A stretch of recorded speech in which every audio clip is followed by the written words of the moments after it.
মোহাম্মদ দেলোয়ার হোসেন, আমার পিতার নাম মাওলানা শেখ আহমেদ। আমার গ্রাম সোনাপুর বাজার, ইউনিয়ন নবাবপুর, থানা বালিয়াকান্দি, জেলা রাজবাড়ী। আমি বিএনপির একজন কর্মী এবং 1 নং ওয়ার্ডের সিনিয়র সহসভাপতি, আমাদের নবাবপুর 1 নং ওয়ার্ডের।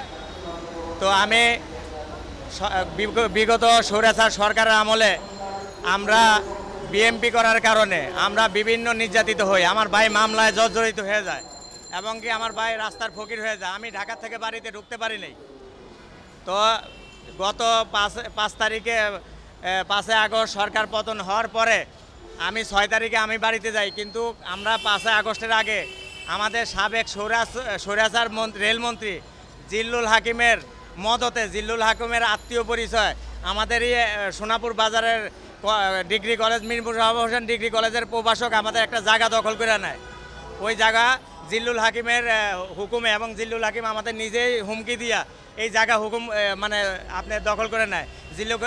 জিল্লুল হাকিমের আত্মীয় পরিচয়।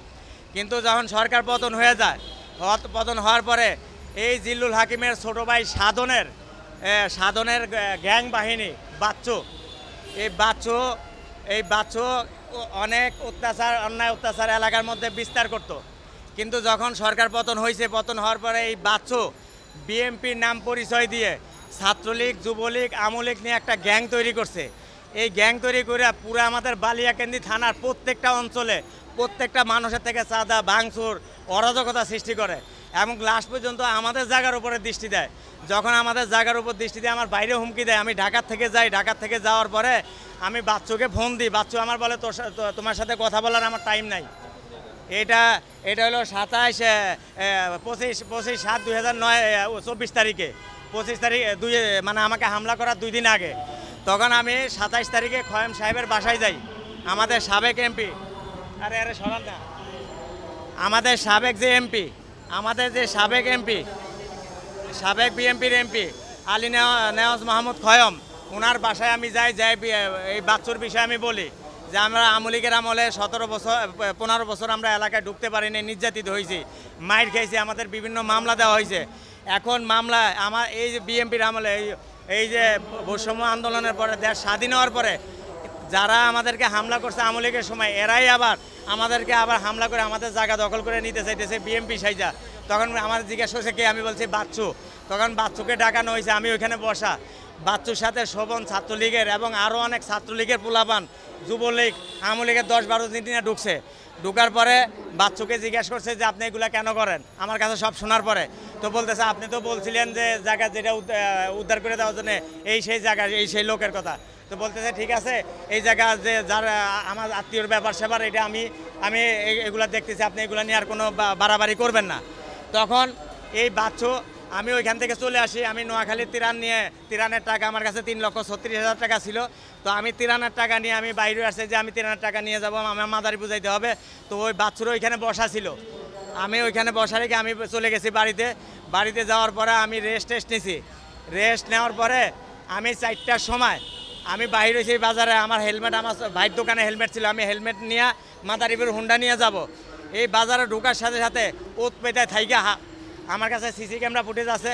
এই শোভন, ছাত্রলীগের শোভন, ওই আমার হাতের মধ্যে বাড়ি দিলে আমার হাত ভেঙে আমি হুন্ডার থেকে পড়ে যাই। পরে বাড়ি দিয়ে আমার পাও ভাঙার পরে আমি যখন পড়ে যাই আমি দৌড় দেওয়ার চেষ্টা করি, কিন্তু আমি বেশি দূর দৌড়াইতে যাই না।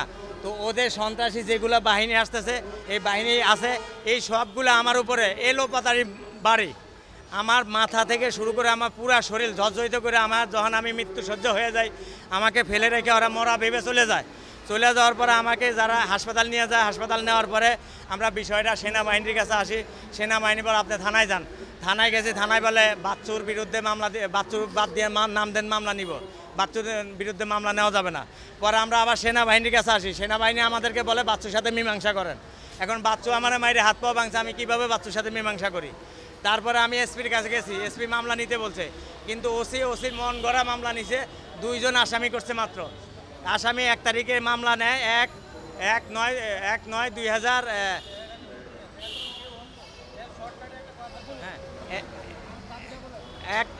তো মামলা আমি দিই। মামলা দেওয়ার পরে ওসি মামলা নেওয়ার পরে ওসি 1 তারিখে তার সাথে মিটিং করে থানার মধ্যে, কিন্তু তারা অ্যারেস্ট করে না। কিন্তু তারপরে আমি এই প্রেস ক্লাবে গত সপ্তাহে আইসা একা একা আমি একটা করি, আমি মানববন্ধন করার পরে গতকালকে বাচ্চু যে গ্যাং ছিল সে অ্যারেস্ট হয়। অ্যারেস্ট হওয়ার পরে এখন বর্তমানে বাচ্চু যে গ্যাং, বাচ্চু অ্যারেস্ট হয়ে জেলে যখন যায়, তারা জেলে নিয়ে যায়, সে ঘোষণা করে দিয়ে গেছে তার গ্যাংরে তোমরা যেখান থেকে পারো আমার সরকার আমার যারা হাসপাতাল নিয়ে গেছে বাঁচাই রাখছে, এদের বিরুদ্ধে উড়াধুরা মামলা দেওয়ার জন্যে, চাঁদাবাজি সদস্য। এখন আমি এখন আমাদের প্রধান উপদেষ্টা ডক্টর ইউনূস সাহেবের কাছে আমি দৃষ্টি আকর্ষণ করতেছি যে বাচ্চু অ্যারেস্ট হয়েছে, কিন্তু বাচ্চু যে গ্যাংগুলো বাইরে আছে, এদের 100-150-200 একটা গ্যাং আছে। এই গ্যাংয়েরদেরকে দূরত্ব প্রশাসনের মাধ্যমে এদেরকে আইনের আওতায় আনার জন্যে, আর আপনাদের মাধ্যমে আমি আমাদের আগামী দেশ নায়ক তারেক রহমান সাহেবের কাছে আমি দৃষ্টি আকর্ষণ করতেছি যে অনুপ্রবেশকারী যে বাচ্চু যে গ্যাং তৈরি করছে আওয়ামী লীগ, ছাত্রলীগ, যুবলীগ নিয়ে, এদেরকে কেন্দ্রীয় কার্যালয়ের মাধ্যমে সঠিক তদন্ত করে এই বাচ্চু গ্যাং কার ইন্ধনে এত বড় সাহস পায় যে অলিতে গলিতে রাজবাড়ী জেলার মধ্যে এই করতেছে, এদের বিচার যেন সঠিকভাবে তদন্ত করে দুষ্কৃতিকারীদেরকে শাস্তির আওতায় আনে, এই বিচার আমি আগামী দেশ নায়ক তারেক রহমান সাহেবের কাছে চাচ্ছি।